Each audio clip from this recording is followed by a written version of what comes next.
Hello नमस्कार दोस्तों, आप सभी का स्वागत है जीरो एजुकेशन पॉइंट पर। आज हम लोग जीके जीएस के 25 प्रश्न देखेंगे जो कहीं ना कहीं एग्ज़ाम में पूछे ही जाते हैं। कोई भी एग्ज़ाम हो, एनटीपीसी, रेलवे का group D, RPF, JE, SSC GD, BSSC, CTET, सभी में ये आपको काम आएंगे। तो चलिए देख सकते हैं स्क्रीन पर आप लोग किस प्रकार का आज प्रश्न है। इसी टाइप प्रश्न पर आज हम लोग चर्चा करेंगे। तो चलिए देखते हैं पहला प्रश्न। पहला प्रश्न है, एवरेस्ट पर चढ़ने वाली प्रथम महिला किस देश की थी। प्रथम महिला का नाम नहीं पूछा है, देश पूछ लिया है। तो हम लोग जानते हैं प्रथम महिला कौन थी। जुंको तबई, ठीक है, जुंको तबई उनका नाम था। तो किस देश की थी? जापान की। ऑप्शन सी सही हो जाएगा। चलिए दूसरा क्वेश्चन, हर्षचरित्र के रचनाकार कौन थे?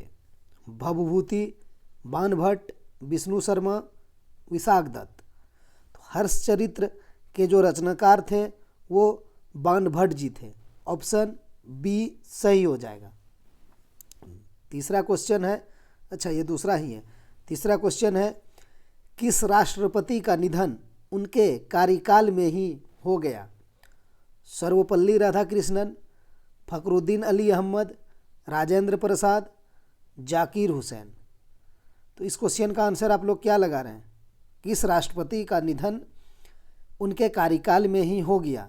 तो ये दोनों हैं, ठीक है।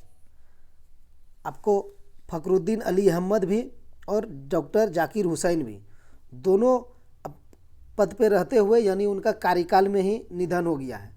तो इसका आंसर जो हो जाएगा बी और डी दोनों सही हो जाएगा, ठीक है। बी भी सही है, डी भी सही है।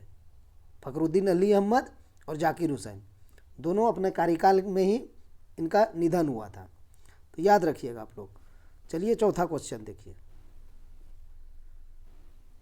तीसरा है, ये भी तीसरा है। सर्वपल्ली राधाकृष्णन, फखरुद्दीन अली अहमद, राजेंद्र प्रसाद। चलिए दोबारा टाइप हो गया होगा या सेव हो गया होगा। चलते हैं चौथा क्वेश्चन की ओर। मरणोपरांत दादा साहब फाल्के पुरस्कार से सम्मानित प्रथम व्यक्ति थे? देविका रानी, पृथ्वीराज कपूर, सत्यजीत राय, इनमें से कोई नहीं। तो मरणोपरांत दादा साहब फाल्के पुरस्कार से सम्मानित प्रथम व्यक्ति जो थे वो पृथ्वीराज कपूर। ऑप्शन बी सही हो जाएगा। और दूसरा कौन है? 2017 में, याद रखिएगा कौन है? खन्ना है। कौन खन्ना? विनोद खन्ना, ठीक है। इनको भी याद रखिएगा, इनको भी मरणोपरांत मिला है। पृथ्वीराज कपूर और विनोद खन्ना को मरणोपरांत दादा साहब फाल्के पुरस्कार से सम्मानित किया गया है। याद रखिएगा इसको। चलिए पांचवा क्वेश्चन देखिए। लोसांग उत्सव किस राज्य में मनाया जाता है? अरुणाचल प्रदेश, सिक्किम, तमिलनाडु, कर्नाटक। तो लोसांग उत्सव सिक्किम राज्य में मनाया जाता है। ऑप्शन बी सही हो जाएगा।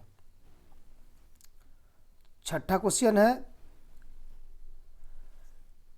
तीर्थ यात्रा कर निम्नलिखित में से किस शासक ने समाप्त किया था? तीर्थ यात्रा कर किस शासक ने समाप्त किया था? शाहजहां, अकबर, बाबर, जहांगीर। तो अकबर ने समाप्त किया था। तीर्थ यात्रा कर जो है ना लगाया गया था, तीर्थ यात्रा में कर लिया जाता था, तो उसको समाप्त किया अकबर ने। ऑप्शन बी सही होगा। सातवां क्वेश्चन है, भारत छोड़ो आंदोलन शुरू हुआ था 1939, 1947, 1942, 1905। तो भारत छोड़ो आंदोलन कब शुरू हुआ था? 8 अगस्त 1942 को, ठीक है। इसीलिए इसको अगस्त क्रांति भी बोला जाता है। डेट याद रखिएगा, कभी कभी डेट के साथ आपको पूछ लिया जाएगा। भारत छोड़ो आंदोलन शुरू हुआ था 8 अगस्त 1942 को। ऑप्शन सी सही हो जाएगा। चलिए इसका ऑप्शन देख लेते हैं। 1939 में क्या हुआ था? द्वितीय विश्व युद्ध शुरू हुआ था, ठीक। और 1905 में बंगाल विभाजन हुआ था, जो और फिर 1947 में देश आज़ाद हुआ था हमारा 15 अगस्त 1947 को। सभी ऑप्शन देख लिए। 1942 में भारत छोड़ो आंदोलन, 1939 में प्रथम विश्व युद्ध नहीं द्वितीय विश्व युद्ध, प्रथम विश्व युद्ध तो 1914 में स्टार्ट हुआ था, 1939 में द्वितीय विश्व युद्ध, 1905 में बंगाल विभाजन, 1947 में भारत आज़ाद हुआ था। सभी को हम लोग देख लिए। चलिए 8वां क्वेश्चन की ओर। 8वां क्वेश्चन क्या था? बचपन में अकबर का संरक्षक कौन था? बैरम खां, मान सिंह, तानसेन, अबू फजल। बचपन में अकबर का संरक्षक जो था वो थे बैरम खां। ऑप्शन ए सही हो जाएगा। 10वां क्वेश्चन, नंबर कहाँ है? 9वां क्वेश्चन है, साइलेंट वैली कहाँ स्थित है? बेंगलोर, मुंबई, चेन्नई, केरल। साइलेंट वैली जो है वो कहाँ अवस्थित है? ये कहाँ स्थित है? केरल में। ऑप्शन डी सही हो जाएगा। 10वां क्वेश्चन देखते हैं। वीरता का सर्वोच्च पदक परमवीर चक्र सर्वप्रथम किसे प्राप्त हुआ? करण सिंह, सोमनाथ शर्मा, पीरू सिंह, इनमें से कोई नहीं। तो वीरता का सर्वोच्च पदक जो होता है, वीरता में सर्वोच्च पदक होता है, ठीक है, सबसे बड़ा या सबसे ऊंचा बोल सकते हैं, परमवीर चक्र ही होता है, इसीलिए उसको लिखा है वीरता का सर्वोच्च पदक परमवीर चक्र। वो मेजर सोमनाथ शर्मा जी को मिला है। ऑप्शन बी सही हो जाएगा। 11वां प्रश्न देखेंगे। निम्नलिखित में से कौन सा अधिकार मौलिक अधिकार नहीं है? स्वतंत्रता का अधिकार, संपत्ति का अधिकार, समानता का अधिकार, संवैधानिक उपचारों का अधिकार। तो इनमें से कौन सा अधिकार मौलिक अधिकार नहीं है? संपत्ति का अधिकार हो जाएगा। ऑप्शन बी सही हो जाएगा। एक चीज़ यहाँ याद रखिएगा, स्वतंत्रता का अधिकार भी मौलिक अधिकार है, समानता का अधिकार भी मौलिक अधिकार है, संवैधानिक उपचारों का अधिकार भी मौलिक अधिकार है। लेकिन ये जो संपत्ति का अधिकार है ना, ये मौलिक अधिकार नहीं है, लेकिन संविधान में पहले था। पहले संविधान में संपत्ति का अधिकार भी मौलिक अधिकार था, लेकिन इसको क्या किया? 44 में संविधान संशोधन के द्वारा।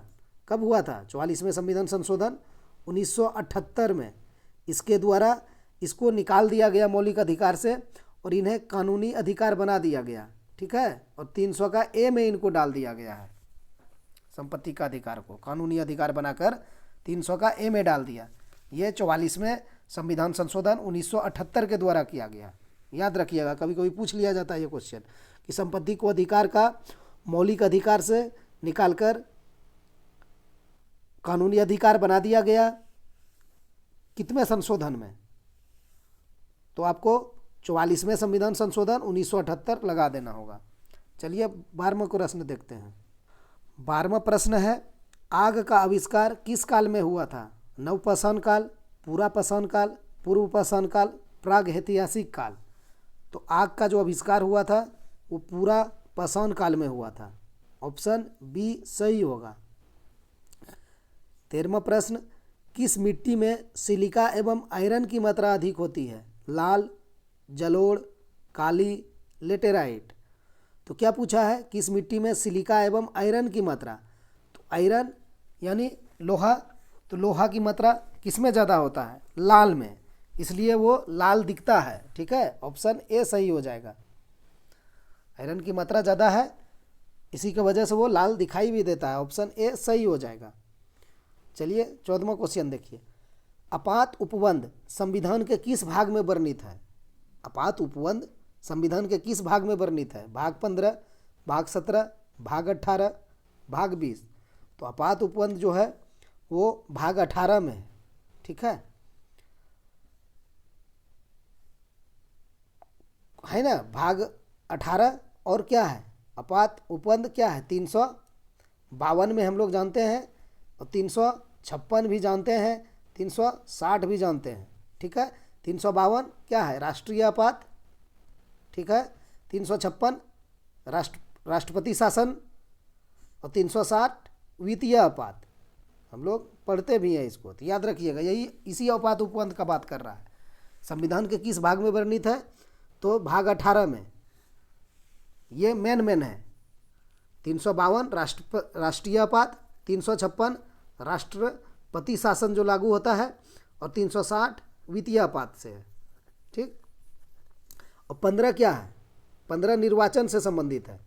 भाग 15 निर्वाचन से, और भाग 17 राजभाषा से। ठीक है। और भाग 20 संविधान संशोधन से। तो ये सब याद रखिएगा। अच्छा प्रश्न है। कितना चीज़ जान गए हम लोग? आपात उपबंध संविधान के किस भाग में वर्णित है? तो भाग 18 हो जाएगा। और कौन कौन से है उसमें इम्पोर्टेंट वो भी बता दिए। राष्ट्रीय आपात है 352, राष्ट्रपति शासन है 356, अब वित्तीय आपात है 360। ये तो हो गया। भाग 15 में क्या था? निर्वाचन से संबंधित। भाग 17 में क्या है? राजभाषा। और भाग 20 में संविधान संशोधन। चलिए 15वां क्वेश्चन देखिए। मंत्रिपरिषद सामूहिक रूप से किसके प्रति उत्तरदायी होते हैं? सांसद के, प्रधानमंत्री के, लोकसभा के, राज्यसभा के। तो मंत्रिपरिषद जो सामूहिक रूप से उत्तरदायी होते हैं वो लोकसभा के। ऑप्शन सी सही हो जाएगा। 16वां क्वेश्चन है, पृथ्वी और सूर्य के बीच अधिकतम दूरी कब होती है? 3 जनवरी, 21 जून, 22 दिसंबर, 4 जुलाई। सूर्य और पृथ्वी के बीच अधिकतम दूरी जो होती है वो 4 जुलाई को अधिकतम दूरी। और सबसे नज़दीक जो होता है यानी कम दूरी वो आपका 3 जनवरी को। तो इसमें अधिकतम पूछा है तो आपको 4 जुलाई लगाना होगा। ऑप्शन डी सही होगा। 17वां क्वेश्चन, सुदर्शन झील का निर्माण किसने करवाया? कहाँ पर है सुदर्शन झील? गुजरात में है। तो सुदर्शन झील का निर्माण किसने करवाया? चंद्रगुप्त। ऑप्शन ए सही होगा। 18वां क्वेश्चन, ओम किसका मात्रक है? विभवांतर का, विद्युत प्रतिरोध का, विद्युत धारिता का, विद्युत आवेश का। तो ओम जो होता है प्रतिरोध का मात्रक होता है, विद्युत प्रतिरोध। ऑप्शन बी सही होगा।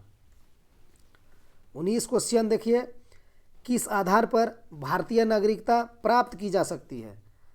मतलब आप भारत का नागरिक बन सकते हैं, किस किस आधार पर, वही पूछा है। तो जन्म के, ठीक है, आपका जन्म भारत, जन्म के आधार पर।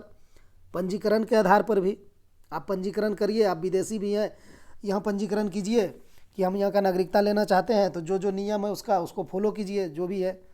अब तो 7 साल कर दिया है, बढ़ा भी सकता है, उसको घटा भी देता है। घटाता तो नहीं है, बढ़ाता ही है। तो अभी फ़िलहाल 7 साल है। पंजीकरण करके रहिए, यहाँ पर आप नागरिक कहलाएंगे। वंश परंपरा है भी, उपरोक्त सभी। तो उपरोक्त सभी हो जाएगा इस क्वेश्चन का आंसर। ऑप्शन डी सही हो जाएगा। 20वां क्वेश्चन है, गोबर गैस का मुख्य घटक है मीथेन, एथेन, नाइट्रोजन, हाइड्रोजन। तो गोबर गैस का मुख्य घटक जो है वो मीथेन है। ऑप्शन ए सही हो जाएगा, CH4। चलिए 21वां क्वेश्चन, भारत संप्रभु लोकतांत्रिक गणराज्य बना 15 अगस्त 1947, 30 जनवरी 1948, 26 जनवरी 1950, 26 नवंबर 1950। तो भारत जो संप्रभु लोकतांत्रिक गणराज्य बना वो 26 जनवरी 1950 को। ठीक है। संप्रभु मतलब क्या होता है? संप्रभु मतलब होता है अपना खुद निर्णय, बाहरी या देश के अंदर का जो भी निर्णय हो वो खुद भारत देश के द्वारा ही लिया जाएगा, किसी दूसरे पे डिपेंड नहीं रहेगा कि दूसरा मेरा निर्णय लेगा, ऐसा कुछ नहीं है। संप्रभु मतलब पूरा निर्णय अपना ही होगा। ठीक है, जो देश का, ये नहीं किसी दूसरे देश के निर्णय पर निर्भर है। चलिए, चाहे वो आंतरिक फैसला हो चाहे वो बाहरी फैसला हो, जो भी हो वो खुद डिसाइड होगा, इसीलिए संप्रभु उसी को बोला जाता है। तो भारत संप्रभु लोकतांत्रिक गणराज्य बना 26 जनवरी 1950 को। चलिए 22वां क्वेश्चन देखिए, प्याज परिवर्तित रूप है जड़ का, तने का, फल का, पत्तियों का। तो प्याज जो परिवर्तित रूप है ना वो तने का है। ऑप्शन बी सही होगा। इंपॉर्टेंट क्वेश्चन है ये, तने का है प्याज परिवर्तित रूप। 23वां क्वेश्चन है, इंद्रधनुष कैसे बनता है? आकाश में इंद्रधनुष बनता है तो कैसे बनता है? प्रकाश के परावर्तन से, प्रकाश के विसरण से, प्रकाश के अपवर्तन से, अपवर्तन एवं प्रकाश के पूर्ण आंतरिक परावर्तन से। ऑप्शन डी सही हो जाएगा इस क्वेश्चन का, अपवर्तन एवं प्रकाश के पूर्ण आंतरिक परावर्तन से।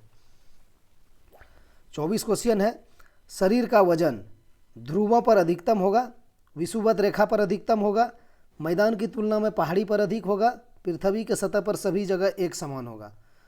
तो शरीर का वजन अगर ऑप्शन के हिसाब से देखा जाए तो ध्रुवों पर अधिकतम होगा। ठीक है, ऑप्शन ए सही हो जाएगा। 25वां और लास्ट प्रश्न है, एक ही तत्व के समान परमाणु संख्या किंतु भिन्न भिन्न परमाणु भार वाले परमाणु कहलाते हैं।